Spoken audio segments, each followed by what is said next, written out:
പാഠം 619. ഒരു കലാകാരന്റെ കഥ. ഹലോ, അതെ, കെ മോഹനകൃഷ്ണനാണ്. ആഹാ, സഹദേവാ, എന്തൊക്കെയുണ്ട് വിശേഷങ്ങൾ? കളക്ടറേറ്റിൽ പോയിരുന്നൊക്കെ അറിഞ്ഞു. എന്തായി കാര്യങ്ങൾ? ഓ, സത്യം?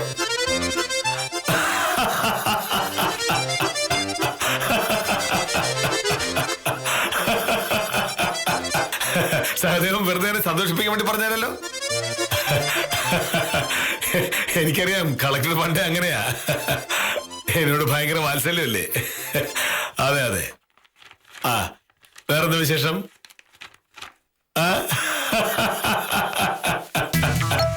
ശരി ശരി.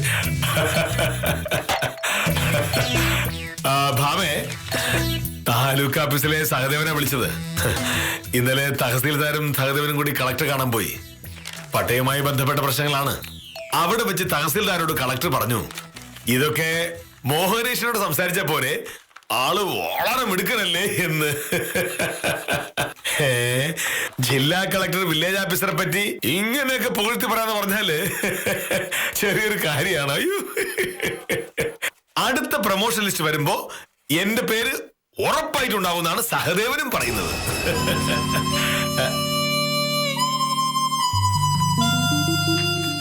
ഞാനീ പറയുന്നത് നീ കേൾക്കുന്നില്ലേ? എന്റെ കേൾവിക്ക് തകരാറില്ലേ? പെരുതാ, നിന്റെ മുഖത്തൊരു സന്തോഷം വേണമായിരുന്നേ? ചോദിച്ചിട്ടില്ലേ? ഞാൻ ഒരു സന്തോഷമുള്ള വാർത്ത പറഞ്ഞിട്ട് നീ ഒന്ന് ചിരിച്ച പോലില്ലല്ലോ. ഞാനൊരു പെണ്ണല്ലേ മോഹനട്ടാ, അങ്ങനെ ചിരിക്കാമോ? പെണ്ണ് ചിരിച്ചാ എന്താ? ഇന്നലെ മോഹനട്ടൻ തന്നെയാ പറഞ്ഞത്, പെണ്ണുങ്ങൾ ആണുങ്ങളെ പോലെ ചിരിക്കാൻ പാടില്ല, അച്ചടക്കം ഒതുക്കവും വേണമെന്ന്. ഞാനായിട്ട് എന്റെ ഭർത്താവിനെ ധിക്കരിച്ചു എന്ന് വേണ്ട. ഇനി മേലിൽ മോഹനേട്ടൻ കാണുകയും ഞാൻ ചിരിക്കില്ല. തീർന്നല്ലോ പ്രശ്നം.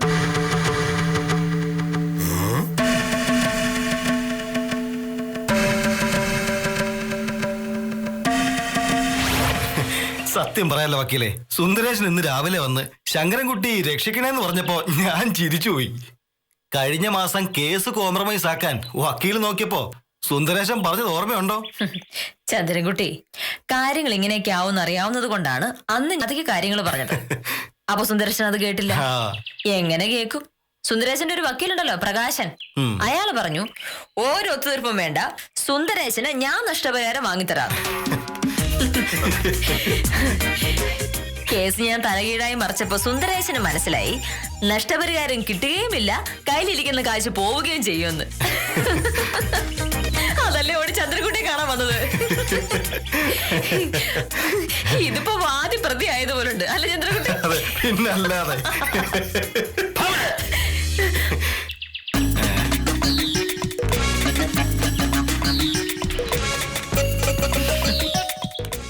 എന്നെത്ര ചിരിക്കാൻ? മോഹനോട് അറിഞ്ഞില്ലല്ലോ, ഈ ചന്ദ്രൻകുട്ടിക്കെതിരെ സുന്ദരേശൻ എന്ന് പറയുന്ന ഒരാൾ കേസ് കൊടുത്തു. ഒരിടപാടിൽ നഷ്ടം വന്നു, അതിനുള്ള പരിഹാരം ചന്ദ്രൻകുട്ടി കൊടുക്കണം എന്ന് പറഞ്ഞു. ഞാനാണ് ചന്ദ്രൻകുട്ടിക്ക് വേണ്ടി കേസ് വാദിക്കുന്നത്. വന്നിപ്പോ നഷ്ടപരിഹാരം സുന്ദരേശൻ ഇങ്ങോട്ട് കൊടുക്കുന്ന അവസ്ഥയല്ല. ബാലയോ ഇങ്ങനെ ചിരിക്കാൻ?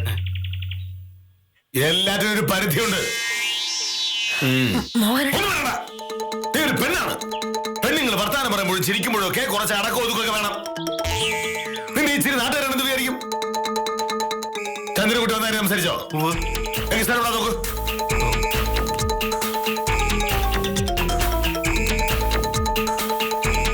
ഒരു ചിരി നീ രക്ഷയോ? ചിരിക്കാൻ ഓഹങ്കാരി.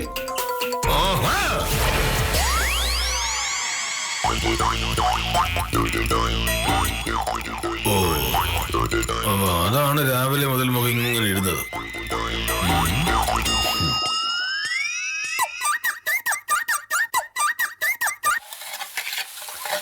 ഭാമേ, ഇപ്പൊ നീ കാണിക്കുന്നതിന്റെ പേരാണ് ധിക്കാരം.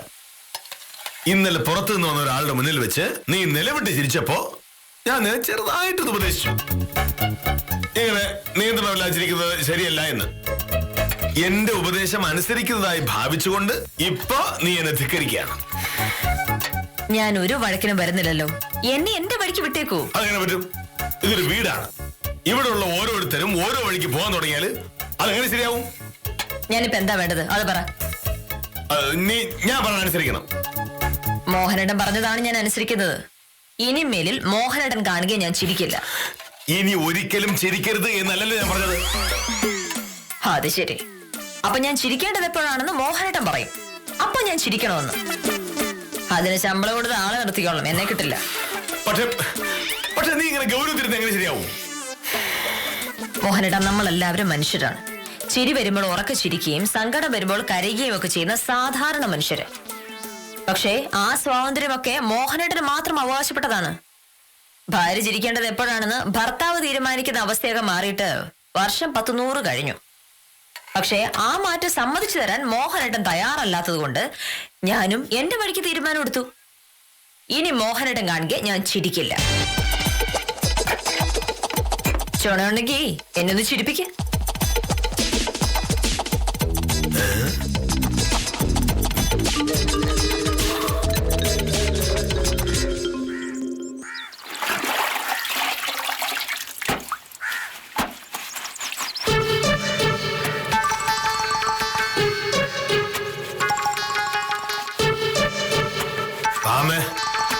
കഴിഞ്ഞ മാസം പത്രത്തിൽ നിന്നൊരു ലേഖനം നീ എന്നെ കാണിച്ച ഓർമ്മയുണ്ടോ? ചിരി മനുഷ്യന്റെ ആയുസ് കൂട്ടും. എപ്പോഴും ചിരിച്ചുകൊണ്ടിരിക്കുന്നവർക്ക് വലിയ ഗൗരവത്തിൽ നടക്കുന്നവരെക്കാൾ ഒരുപാട് കാലം ജീവിക്കാൻ പറ്റും എന്ന്. ഞാൻ വലിയ ഗൗരവം കാണിക്കുന്നതാ നീ അന്ന് പറഞ്ഞത്. ഇപ്പൊ ആരാ ഗൗരവം കാണിക്കുന്നത്? നീ അല്ലേ? ഇനിയിപ്പോ ചിരിച്ച് ആയുസ് കൂട്ടേണ്ട കാര്യമൊന്നുമില്ല മോഹനേട്ടാ. ജയിലിൽ കിടക്കുന്നവര് അവിടെ ഒന്ന് പുറത്ത് കിടക്കാനല്ലേ നോക്കൂ. ഞാനിപ്പോ ഒരു ഭയങ്കര ജയിലിലാണ്. സ്വന്തം ഇഷ്ടപ്രകാരം ഒന്ന് ചിരിക്കാൻ പോലും അനുവാദമില്ലാത്തൊരു ജയിൽ. അപ്പൊ പിന്നെ ചിരി നിർത്തി ഗൗരവത്തിൽ നടന്ന് അത്രയും ആയുസ് കുറച്ചാൽ പെട്ടെന്ന് ചത്തുപോക്കുള്ളൂല്ലോ. അതാ നല്ലത്. പക്ഷെ എന്തൊക്കെ പറഞ്ഞാലും കുറച്ച് കഴിയുമ്പോൾ നീ ചിരിക്കുമെന്ന് എനിക്കറിയാം. അല്ലെങ്കിൽ തന്നെ നമ്മൾ തമ്മിലുള്ള വഴക്കൊക്കെ എത്ര നേരത്തേക്കാ? അങ്ങനെ ഒരു പ്രതീക്ഷ മോഹനേട്ടൻ ഉണ്ടാവും എനിക്കറിയാമായിരുന്നു. അത് സാറിന്റെ കൈ തന്നെ വെച്ചാ മതി. ഇത്തവണ ഞാൻ രണ്ടും കൽപ്പിച്ചാണ്. ഇല്ലെങ്കിൽ മോഹനേട്ടൻ ഒന്ന് ശ്രമിച്ചു നോക്ക്. എന്നെ ഒന്ന് ചിരിപ്പിക്കാമെങ്കിൽ മോഹനേട്ടൻ പറയുന്ന പോലെ ഞാൻ ചെയ്യാം. ഞാൻ വിചാരിച്ചാൽ ചിരിപ്പിക്കാനൊക്കെ പറ്റും. എങ്കിൽ പിന്നെ ശ്രമിച്ചു നോക്കൂ. നീ എന്റെ മുഖത്തേക്ക് നോക്ക്.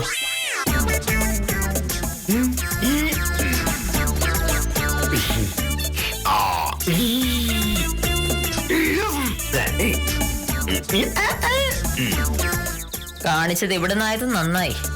ആരും കണ്ടിട്ടില്ലല്ലോ. ആരെങ്കിലും കണ്ടാല് കൈയോടെ പിടിച്ച് ഏതെങ്കിലും ഭ്രാന്താശുപത്രി കൊണ്ടുപോയെന്നെ. അല്ല, അതിന്റെ സമയം കഴിഞ്ഞു. പക്ഷെ ആശുപത്രി കൊണ്ടുപോകണമെങ്കിൽ ഞാൻ തന്നെ മുൻകൈ എടുക്കണമല്ലോ. വേറെ ഉണ്ടല്ലോ. വെറുതെ നിന്ന് കോമാളിയാവാൻ നോക്കാതെ പോവാൻ നോക്ക് മോഹനേട്ടാ. എനിക്ക് തുണി മുഴുവൻ കഴുകിയിടണം.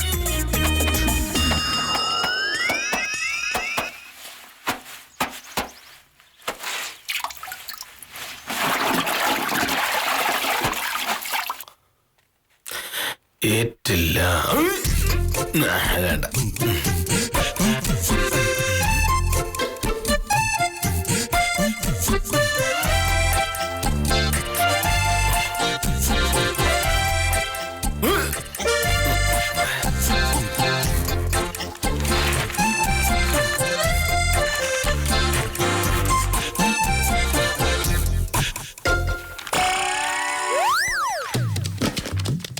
പോസ്റ്റ് ഓഫീസിൽ വെച്ച് ശശാങ്കൻ. ഇത് കൊള്ളാലോ.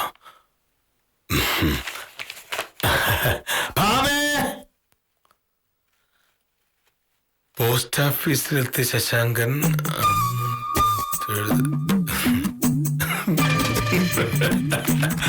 ഇത് കൊള്ളാം. ഇത് കണ്ടോ? പോസ്റ്റ് ഓഫീസിൽ ഒരു പാഴ്സൽ അയക്കാൻ വേണ്ടി ശശാങ്കൻ എത്തി. പാഴ്സൽ തൂക്കി നോക്കിയ പോസ്റ്റ് മാസ്റ്റർ പറഞ്ഞു, തൂക്കം കൂടുതലാണ്, 2 സ്റ്റാമ്പ് ഒട്ടിക്കേണ്ടി വരും എന്ന്. ഉടനെ ശശാങ്കൻ പറഞ്ഞു, 2 സ്റ്റാമ്പ് ഒട്ടിച്ചാൽ തൂക്കം ഇനിയും കൂടില്ല സാറേ എന്ന്.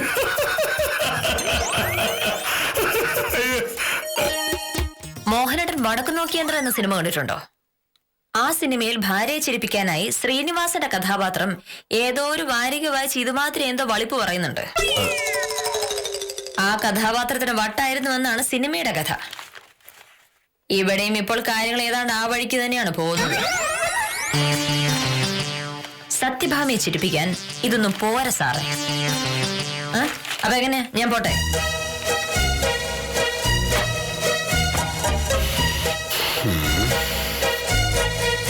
സാറേ,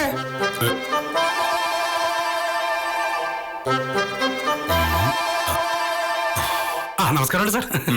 ആ ഗോവിന്ദൻകുട്ടിയോട് വില്ലേജ് ഓഫീസിലോട്ട് വരാൻ പറഞ്ഞിട്ടുണ്ട്. ആ സ്കെച്ചിന്റെ കാര്യം ഒന്ന് ശരിയാക്കി കൊടുക്കണേ സാറേ. വില്ലേജ് ഓഫീസിലേക്ക് ഉത്തമം വരുന്നില്ല പറഞ്ഞത്? ഞാൻ വരണമെന്ന് വിചാരിച്ചിരിക്കുകയായിരുന്നു. അപ്പോഴാണ് പഞ്ചായത്ത് പ്രസിഡന്റ് ഗോപാലൻകുട്ടി ചേട്ടനെ വിളിച്ചിട്ട് അത്യാവശ്യമായിട്ടൊന്ന് കാണണമെന്ന് പറഞ്ഞത്. ഗോപാലൻകുട്ടി ചേട്ടൻ കുറച്ച് ഭൂമി വാങ്ങുന്ന കാര്യമാണ്, ഞാൻ കൂടെ ചെന്നേ പറ്റുള്ളൂ എന്ന്. തരക്കേടില്ലാതെ കമ്മീഷൻ കിട്ടുന്ന കാര്യമായതുകൊണ്ട് ഒന്ന് പോയേ പറ്റൂ. ഗോവിന്ദൻകുട്ടിയോട് വരാൻ പറഞ്ഞാൽ മതി. ഓ ശരി സാറേ, ഓക്കെ. ഉത്തമ, ഒരു പ്രശ്നമുണ്ട്. എന്താണ് സാറേ? ഭാമ ചിരിക്കുന്നില്ല. ചിരിക്കുന്നില്ലേ? ഇന്നലെ അവളുടെ ഒരു കക്ഷിയുടെ മുന്നിൽ വെച്ച് ഉറക്കെ ചിരിക്കുന്നത് കണ്ട് ഞാൻ ചെറുതായിട്ടൊന്ന് വഴക്കു. അതോടെ അവൾ സംഗതി അങ്ങ് വാശിയാക്കിയിരിക്കുക. ഇനി ഒരിക്കലും ഞാൻ കാണുക അവൾ ചിരിക്കില്ല. അത് കൊള്ളാല്ലേ, ഇങ്ങനെ ഒരു വാശി ലോകത്ത് ആദ്യമായിട്ടായിരിക്കും. അവൾക്ക് ആകെ ഒരു ഗൗരവം. ഇങ്ങനെ ശരിയാവില്ല. എങ്ങനെയെങ്കിലും ഒന്ന് ചിരിപ്പിച്ചേ പറ്റൂ. എന്റെ സാറെ, ഒരാളെ ചിരിപ്പിക്കാനാണ് പാട്. സാർ എന്തെങ്കിലും തമാശ അങ്ങ് പറ. അതൊക്കെ നോക്കി പക്ഷെ അവൾ ചിരിക്കുന്നില്ല. അല്ലെങ്കിൽ ഒരു കാര്യം ചെയ്യാം, ചിരി വരുന്ന രീതിയിൽ എന്തെങ്കിലുമൊക്കെ കാണിക്ക്. എന്താ കാണിച്ചൂടാത്തത്? എന്നെ കൊണ്ടാവും പോലെയൊക്കെ നോക്കി അവൾ ചിരിക്കുന്നില്ല. ഉത്തരൊരു വഴി പറഞ്ഞ വക്കീല് വാശി പിടിച്ച സ്ഥിതിക്ക് അത്ര എളുപ്പത്തിൽ തോൽപ്പിക്കാൻ പറ്റൂല. പിന്നെ വേറെ ഒരു വഴിയുണ്ട്. ഏത് വഴി? ഡാൻസ്. സാറ് ഡാൻസ് കളിക്കുന്നു. എനിക്ക് ഡാൻസ് കളിക്കാറില്ല. കളിക്കാൻ അറിയാന്നുള്ളൊരു ഡാൻസ് കളിച്ചു കഴിഞ്ഞാൽ ആസ്വദിക്കല്ലേ ഉള്ളൂ, ചിരിക്കൂലല്ലോ. സാറിന് ഡാൻസ് കളിക്കാൻ അറിയില്ല എന്നതാണ് നമ്മൾ ഉപയോഗിക്കാൻ പോകുന്നത്. ഡാൻസ് എന്നൊക്കെ പറഞ്ഞ അതൊക്കെ ഞാൻ പഠിപ്പിച്ചു തരാം. ഞാൻ പഠിപ്പിച്ചു തരാം സാറേ. ചിരിക്കണമെന്നുണ്ടെങ്കിൽ നമ്മൾ കൊച്ചു കുട്ടികളില്ലേ കളിക്കുന്നില്ലേ ആക്ഷൻ സോങ്, അത് ജോണി ജോണി അതല്ല, അതിൽ സ്റ്റെപ്പില്ല. അതുപോലത്തത് വില്ലേജ് ഓഫീസർ കെ മോഹനേഷ കളിക്കുമ്പോ അതിലൊരു പുതുമ ഒരു ചിരിയും വരും. ഉദാഹരണത്തിനൊരു പാട്ട്, കൈ ഇങ്ങനെ വയ്ക്കുക. കൊച്ചുകുരുവി ഞാൻ, ചിന്നക്കുരുവി ഞാൻ, മയിൽപേയിലെ കാട്ടിലെ കള്ളർക്കുരുവി ഞാൻ. എങ്ങനെ ചിരിച്ചില്ലേ സാറ്? ചിരിച്ചില്ലേ? സാറ് വരെ ചിരിച്ചു, അപ്പൊ പിന്നെ വക്കീല് ചിരിക്കും, ഉറപ്പാണ്. ഇതുപോലെ കളിച്ചാ മതി. അതെ, കൊച്ചുകുരുവി ഞാൻ, ചിന്നക്കുരുവി ഞാൻ, മയിൽപേയിലെ കാട്ടിലെ കള്ളർക്കുരുവി ഞാൻ. എന്റെ സാറ്, ഈ ഡാൻസ് സാറ് കളിക്കുന്നത് കണ്ട മുറ്റത്ത് ഇരിക്കുന്ന കൊന്ന തൊങ്ങ് പോലും ഒടിഞ്ഞു വീഴും ചിരിച്ചിട്ട്. സാറ് ചെയ്തോ? നിൽക്കണം, പോരുത്. അല്ല, എനിക്ക് ഗോപാലൻകുട്ടി ചേട്ടൻ്റെ അടുത്ത് പോകണം. 10 മിനിറ്റ് കഴിഞ്ഞ് പോയാൽ മതി. ഭൂമി വാങ്ങാനല്ലേ പോകുന്നു, വായുകൂലി വാങ്ങണമെന്നല്ലേ പോകുന്നു. ശരി സാറേ, മുദ്രയൊക്കെ ഓർമ്മ വേണം. ഇത് 2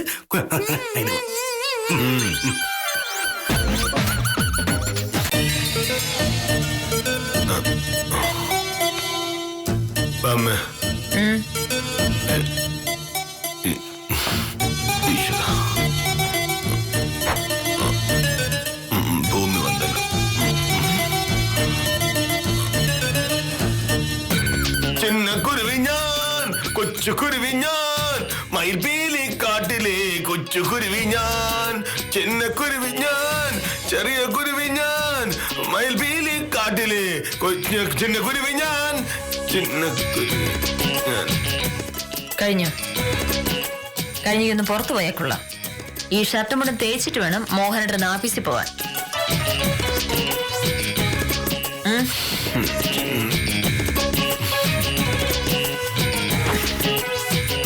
ചിന്നക്കുരുവി ഞാൻ, കൊച്ചുകുരുവി ഞാൻ, മയിൽപീലി കാട്ടിലെ ചിന്നക്കുരുവി ഞാൻ.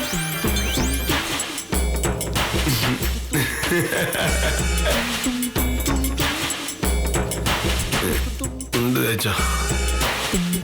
കൊച്ചുകുരുവി ഞാൻ.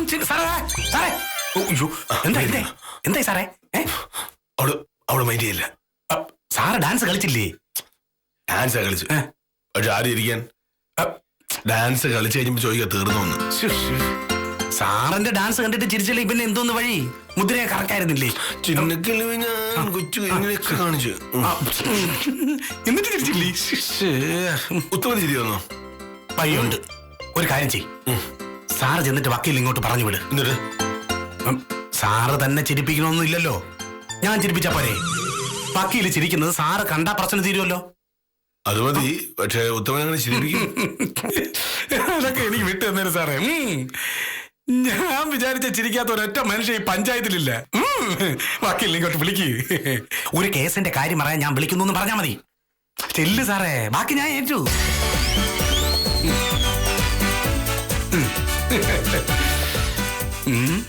എന്ത് ചെയ്താ വക്കീല് ചിരിക്കും? നിന്നെ ഉത്തമൻ വിളിക്കുന്നു. ഉത്തമൻ അങ്ങനെ പോയില്ലേ? നിന്നോടൊന്ന് സംസാരിക്കാനുണ്ടെന്ന്. ഏതോ കേസിന്റെ കാര്യത്തിനാ. ഏത് കേസിന്റെ കാര്യം? അതെനിക്ക് എങ്ങനെ അറിയാം?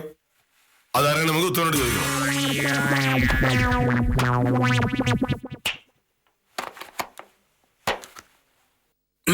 നമസ്കാരം ഉണ്ടോക്കില്ലേ?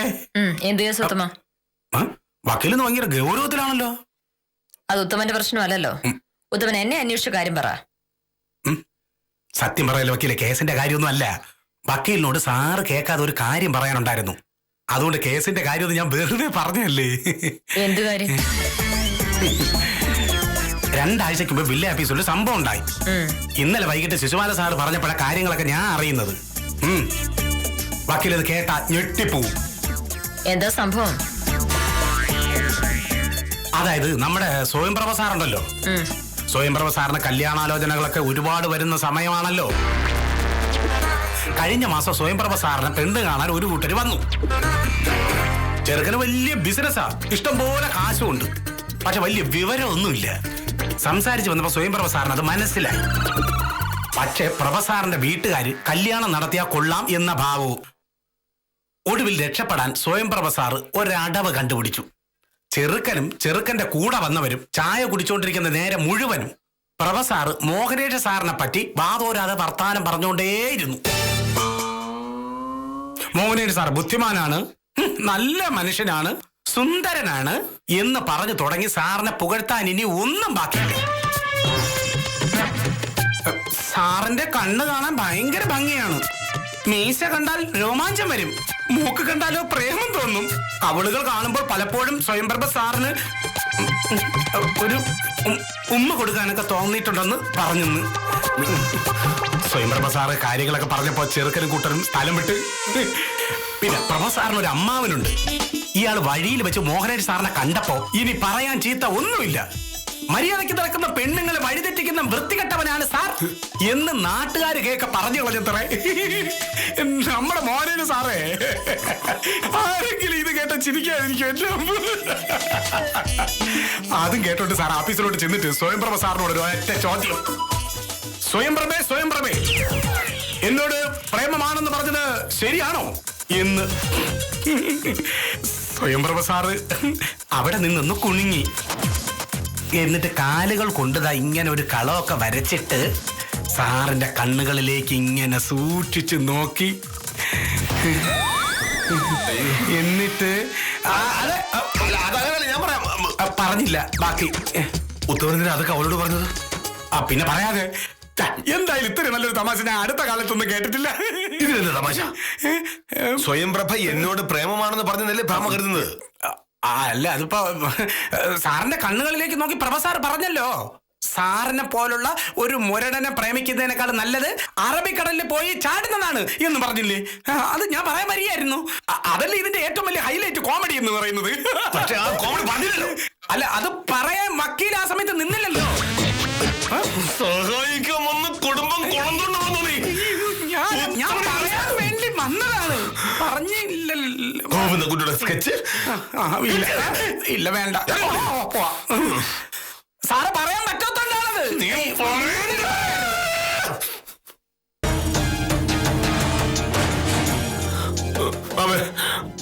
ഉത്തമ പറയുന്നത് നീ വിശ്വസിക്കരുത്. സത്യത്തിൽ സംഭവിച്ചത് നീ കേൾക്കണം. എനിക്കൊന്നും കേക്കണ്ട മോഹനേട്ടാ, എല്ലാം എനിക്ക് മനസ്സിലായി. സ്വയംപ്രഭയ്ക്ക് മോഹനേട്ടൻ എന്ന് പറഞ്ഞ പേടിയാണെന്നല്ല ഞാൻ ഇതുവരെ കരുതിയത്. ഇപ്പോഴല്ലേ നിങ്ങൾ തമ്മിൽ സംസാരിക്കുന്ന കാര്യങ്ങളൊക്കെ ഞാൻ അറിഞ്ഞത്. എന്നാലും മോഹനേട്ടനെ പറ്റി ഇത്രയൊക്കെ പോയിട്ട് പറയണമെങ്കിൽ സ്വയംപ്രഭയുടെ മനസ്സിലെന്താണ്? അവളുടെ മനസ്സിലൊന്നുമില്ല. സ്വയംപ്രഭ പാവാ. ഓ, അപ്പൊ കാര്യങ്ങൾ അവിടം വരെ എത്തി. സ്വയംപ്രഭ പാവമാണ് പോലും. അവളെ പറ്റി പറയുമ്പോ മോഹനേട്ടൻ നാവിന്ന് തേൻ ഒഴുകാണല്ലോ. ആപ്പീസി വെച്ച് അവളുടെ മുഖത്ത് നോക്കി, സ്വയംപ്രഭേ നിനക്ക് എന്നോട് പ്രേമമാണോ എന്ന് മോഹനേട്ടൻ ചോദിച്ചോ ഇല്ലയോ? അത് പക്ഷെ അങ്ങനെയല്ല. മോഹനേട്ടൻ ചോദിച്ചോ ഇല്ലയോ? ചോദിച്ചു.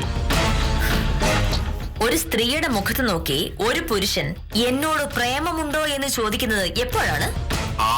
എപ്പോഴാ ചോദിക്കുന്ന ആണിന് ആ പെണ്ണിനോട് പ്രേമം വരുമ്പോ. അങ്ങനെയൊന്നുമില്ല. മോഹനേട്ടൻ ഇനി ഒന്നും എന്നോട് പറയണ്ട, എനിക്കെല്ലാം മനസ്സിലായി. പറഞ്ഞില്ലേ, മോഹനേട്ടന്റെ സ്വഭാവം എനിക്ക് ശരിക്കും മനസ്സിലായി.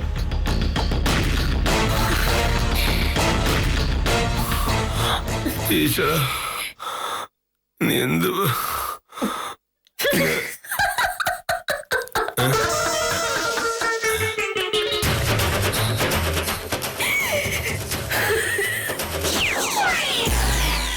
കാലിലക്കം കൊണ്ട് കളം വരച്ച് അവൾ മോഹനേട്ടന്റെ കണ്ണുകളിലേക്ക് നോക്കി. എന്നിട്ട് പറഞ്ഞു, മോഹനകൃഷ്ണ സാറിനെ പ്രേമിക്കുന്നതിനെക്കാട്ടിൽ നല്ലത് അറബിക്കടലിൽ ചാടുന്നതാണ് എന്ന്. സംഭവം ഉണ്ടായ ദിവസം തന്നെ സ്വയംപ്രഭ എന്നെ വിളിച്ച് കാര്യം പറഞ്ഞതാണ്. മോഹനേട്ടനെ കളിയാക്കാൻ പറഞ്ഞതല്ല, വേറൊന്നും വിചാരിക്കരുത് എന്ന് മോഹനേട്ടനോട് പറയണമെന്ന് പറഞ്ഞു. ഉത്തമനെ കൂട്ടുപിടിച്ച് എന്നെ ചിരിപ്പിക്കാൻ നോക്കിയതല്ലേ വില്ലേ ഓഫീസർ? ഇപ്പൊ സാറ് കരഞ്ഞേനെ. അത് പിന്നെ നീ ഇങ്ങനെ സംശയിച്ച എനിക്ക് പ്രയാസമാവില്ലേ? അയ്യോ, മറ്റുള്ളവരുടെ മുന്നിൽ വെച്ച് എന്നെ വഴക്ക് പറഞ്ഞ എനിക്ക് പ്രയാസമാവില്ലേ? സോറി. ആ ഡാൻസ് എങ്ങനെയായിരുന്നു? മറ്റേത് ചിന്നക്കുരുവി ഞാൻ, കൊച്ചുകുരുവി ഞാൻ, പിന്നെന്താണ്? മയിൽപീലിക്കാട്ടിലെ നീലക്കുരുവി ഞാൻ, ചിന്നക്കുരുവി ഞാൻ. എന്തൊക്കെ കാണേണ്ടി വരും ഒന്ന് ജീവിച്ചു പോകാനെന്ന് പലരും ചോദിക്കുന്നുണ്ടാവും. കാര്യമില്ല. വില്ലേജ് ഓഫീസർ ഇങ്ങനെയൊക്കെയാണ്. ഭാര്യയുമായി നിരന്തരം സംഘർഷത്തിലാവുകയും അത് പരിഹരിക്കാൻ അസാധാരണമായ മാർഗങ്ങൾ അന്വേഷിക്കുകയും ചെയ്യുന്ന ഈ പ്രതിഭയ്ക്ക് അഭിവാദ്യം അർപ്പിച്ച് ഇന്നത്തേക്ക് വിടാം. കാര്യം നിസാരം.